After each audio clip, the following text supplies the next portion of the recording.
আসসালামু আলাইকুম। এই ভিডিওটা অত্যন্ত গুরুত্বপূর্ণ। প্রত্যেকটা মানুষ যারা ইরানকে সাপোর্ট করেন, ভালোবাসেন বা মনে করেন যে ইরানের বিরুদ্ধে আপনার আমার করণীয় হিসাবে সামান্যতম একটু সুযোগ আছে, সেটা হচ্ছে ভিডিওটা সর্বোচ্চ শেয়ার করবেন।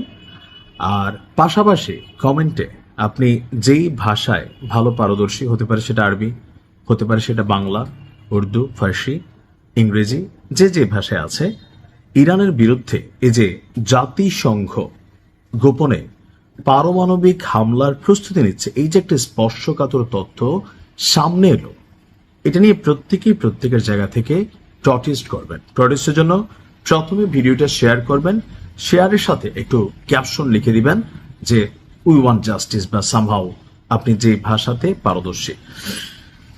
আমরা যখন নিউজটি করছি তখন আন্তর্জাতিক গণমাধ্যম Reuters, Deutsche Welle, new York Times বা আরো যে গণমাধ্যমগুলো আছে, পিবি বা এপি যারা আছে, তারা একটা স্পর্শকাতর তথ্য ফাঁস করছে। এই তথ্য যিনি ফাঁস করে দিয়েছেন উনি হচ্ছেন জাতিসংঘে প্যাট্রিয়টিক ভিশন অর্গানাইজেশনের স্থায়ী প্রতিনিধি মোহাম্মদ সাফা। যেহেতু মোহাম্মদ সাফা তিনি একজন মুসলিম, প্রায় 12 বছর তিনি কূটনৈতিক দায়িত্ব পালন করছিলেন, কিন্তু জাতিসংঘ আসলে যা দেখায় আর ভেতরে ভেতরে জাতিসংঘের যে চরিত্র সেটাকে তিনি প্রকাশ করে দিয়েছেন। তার এই প্রকাশ করার কারণে তার পরিবারকে তাকে মৃত্যুর হুমকি দেওয়া হচ্ছে এবং তিনি তার এই যে ক্যারিয়ার সেটাকেও শেষ করে দিয়েছেন। এই তথ্য ফাঁসের পর তার কপালে কি আছে জানি না। সামাজিক মাধ্যম এক্সে প্রকাশ্যে পদত্যাগও তিনি করেছেন। এরপর তিনি বলছেন যে জাতিসংঘ ইরানের বিরুদ্ধে পারমাণবিক অস্ত্র ব্যবহারের সম্ভাব্য পরিস্থিতির জন্য প্রস্তুতি নিচ্ছে। সাফা লিখেছেন, আমি মনে করি না মানুষ পরিস্থিতির গুরুত্ব বুঝতে পারছে, কারণ জাতিসংঘ তলে তলে এক ভয়ঙ্কর পরিকল্পনা নিয়ে সামনের দিকে এগোচ্ছে। তেহরানে, অর্থাৎ ইরানের রাজধানী তেহরানে এই পারমাণবিক হামলার ছক কষা হচ্ছে, যেখানে প্রায় 1 কোটি মানুষ বসবাস করে। তিনি বলছেন যে আমি এই তথ্য ফাঁস করতে গিয়ে আমার কূটনৈতিক ক্যারিয়ার বিসর্জন দিয়েছি।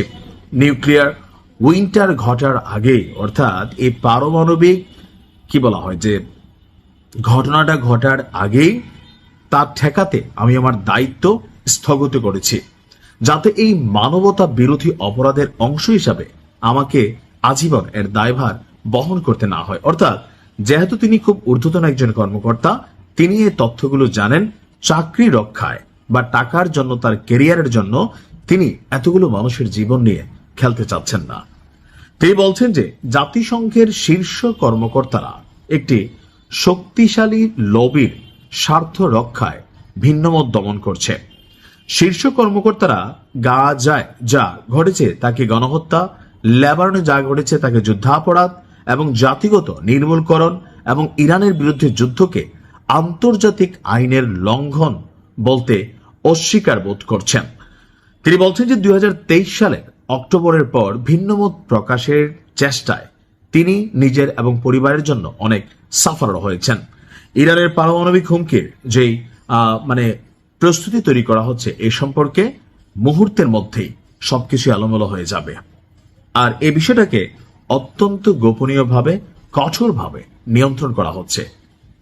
তবে সবচেয়ে বড় কথা হচ্ছে, এমন সিদ্ধান্ত পৃথিবীকে তৃতীয় বিশ্বযুদ্ধের দিকে নিয়ে যাবে, তাতে কোনো ভুল নাই।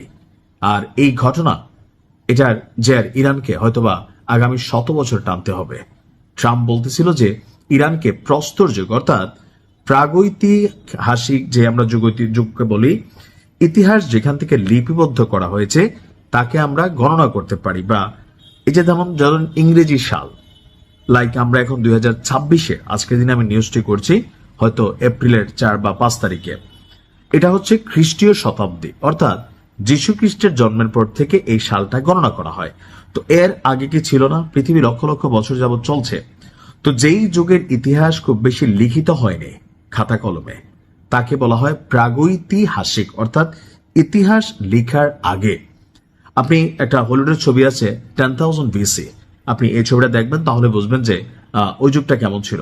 তো ট্রাম্প বলছিল যে ইরানকে প্রস্তর যুগে আবারও ফিরিয়ে নেওয়া হবে। আল্লাহ ইরানকে হেফাজত করুক। ভালো থাকুন। আসসালামু আলাইকুম।